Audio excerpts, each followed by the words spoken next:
Now our minds were made up. When we loaded our scrap iron on Japanese ships, our citizens protested. Let Mr. Acheson, Assistant Secretary of State, tell us the inside of the story. So until the middle of 1940, the restriction of exports to Japan took the form of moral embargoes of aeroplanes and direct munitions. Then Congress passed the Export Control Act, and increasing cutoffs of scrap iron, aviation gasoline, and other strategic items followed. Exports were curtailed to the limit which those responsible for our defense were willing to risk. It was a fearful responsibility.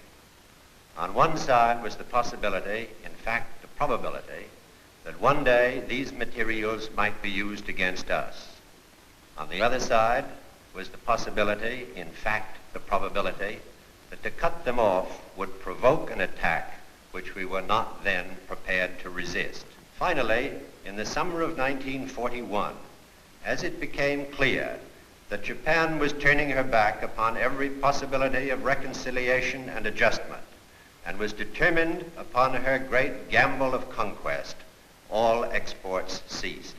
On April 9, 1940, the leaders of Nazi Germany shifted their war machine into high gear. They overran into Denmark. They smashed into Norway. On May the 10th, 1940, they blitzed into Holland and Belgium.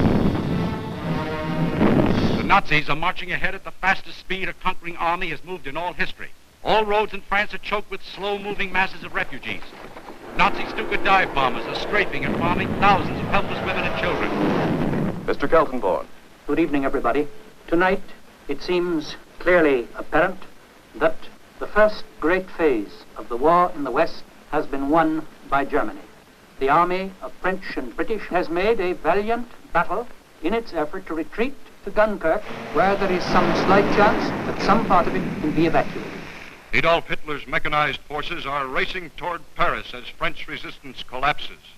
On this 10th day of June, 1940, the hand that held the dagger has struck it into the back of its neighbor. This is William L. Shirer speaking from the forest of Compiègne, where Adolf Hitler today is handing his armistice terms to France. It is 3:15 p.m. Adolf Hitler strides slowly toward the little clearing. I can see his face. It is grave, solemn, yet brimming with revenge. Off to one side is a large statue of Marshal Foch. Hitler does not appear to see it. Now we see the French walking down the avenue, led by General Hunsinger. Hitler and the other German leaders rise as the French enter. General Keitel reads the preamble to the German armistice terms. This whole ceremony is over in a quarter of an hour. The last time I saw Paris, her heart was warm and gay. I heard the laughter of her heart in every street cafe. The last time I saw Paris, trees were dressed for spring, and lovers walked beneath those trees, and birds found songs to sing. I dodged the same old taxi cabs that I had dodged for years. The chorus of their squeaky horns was music to my ears.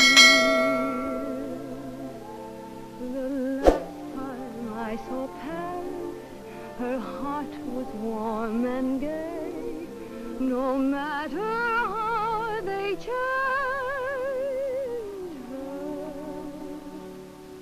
I remember that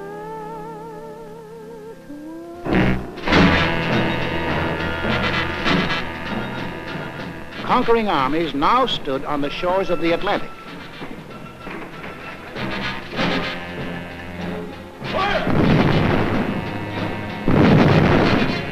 The danger was suddenly close. Countries conquered by the Nazis had possessions outside of Europe. Some of these possessions are in America.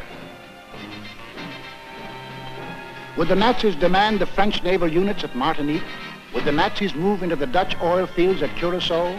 Would the Nazis seize the French naval base at Dakar for invasion of South America? Already in Brazil, there were over 1 million Germans who lived exactly as they did in Germany. 1,200 German schools with Nazi textbooks and Nazi teachers. Nazi newspapers. Hermann Göring glider clubs had been established.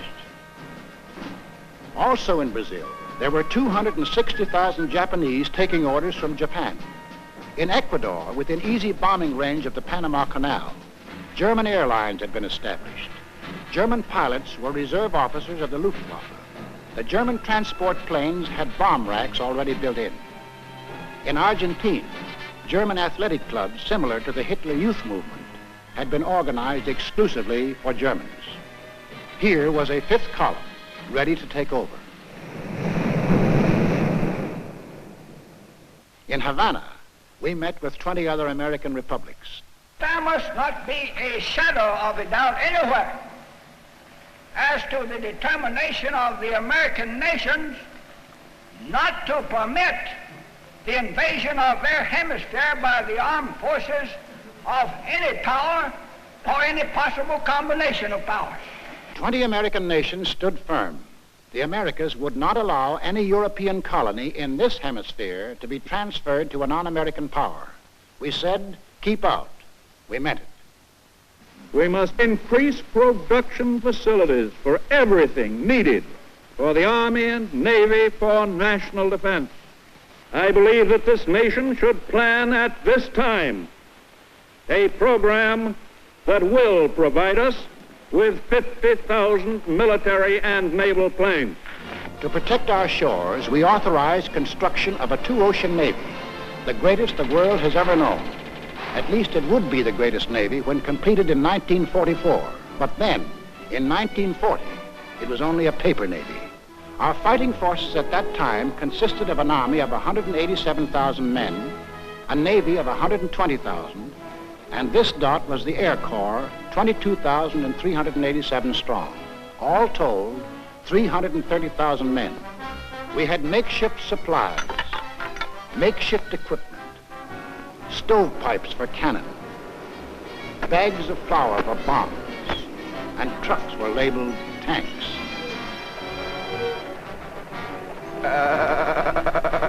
Our infantry had exactly 488 machine guns. We possessed 235 pieces of field artillery, 10 light and 18 medium tanks. That was the Army of the United States in May 1940, the month in which the Nazis overran France. So we called our Minutemen, the National Guards of the 48 states, and placed them into federal service. And most important, Congress passed the Selective Service Act. For the first time in our history, we began mobilizing an army while still at peace. The first number is serial number 158. This is the Army, Mr. Jones. No private rooms or telephone.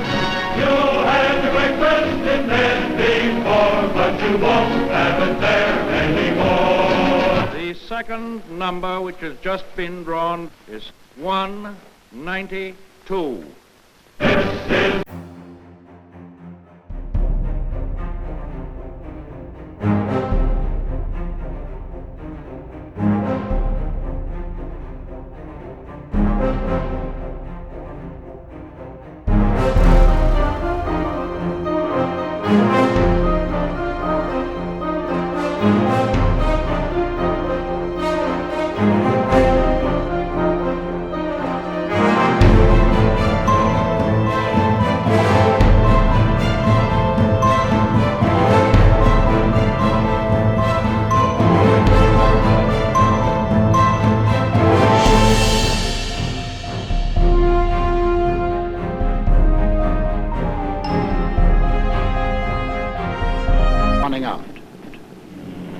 the Nazis had begun their shattering blitz on Britain. Hello, America. This is Edward Murrow speaking from London. There were more German planes over the coast of Britain today than at any time since the war began. Anti-aircraft guns were in action along the southeast coast today.